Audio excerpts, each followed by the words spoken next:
how well you know. Imagine yourself trapped in a concrete inferno, a prison overflowing with humanity, desperation, and simmering tension. On October 2, 1992, this nightmare became a horrifying reality within the walls of São Paulo's Carandiru Penitentiary. What started as a contained riot morphed into a bloodbath, leaving 111 inmates dead in its wake. Today, we crack open the dark chapter of the Carandiru Massacre, a stain on Brazil's history that continues to demand answers and reform. Carandiru, nicknamed the House of Death, was far from a model prison. Over 7,000 inmates crammed into a space built for 1,200, living in filth and violence.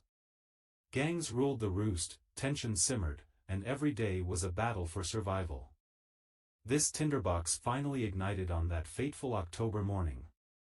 A minor dispute escalated into a full-blown riot, with news cameras broadcasting the chaos live to the nation. Hundreds of heavily armed police officers stormed the prison, unleashing a torrent of bullets and brutality. What followed was a massacre, not a conflict. Unarmed inmates were hunted down, beaten, and executed in cold blood. The official count? 111 deaths. But survivors paint a chilling picture of hundreds more lives silenced, their bodies hidden and stories buried. The aftermath was a whirlwind of shock, anger, and demands for justice.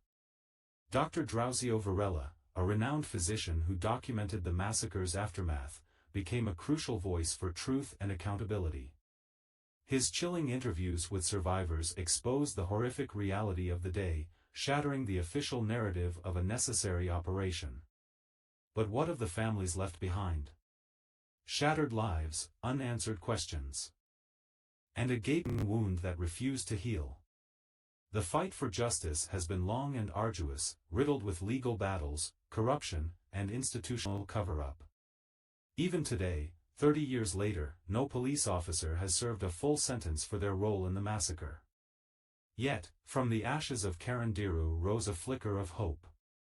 The massacre brought the spotlight to the brutal realities of Brazil's prison system, sparking crucial conversations about overcrowding, inhumane conditions, and the need for radical reform. While the struggle for justice continues, the Carandiru Massacre remains a chilling reminder of the devastating consequences of unchecked power and the fight for human dignity within the walls of the forgotten. The Carandiru Massacre may be a dark stain on history, but it also serves as a beacon of resilience and unwavering hope. The families of the victims continue to seek closure and fight for a more just future. Their voices, along with the voices of survivors, activists, and everyday citizens, have the power to change the narrative and build a world where prisons are not synonymous with despair, but places where humanity can prevail. If you enjoyed this video and want to explore more stories of human rights and social justice, consider subscribing to our channel. Together, we can shed light on the darkest corners and ignite the flames of change.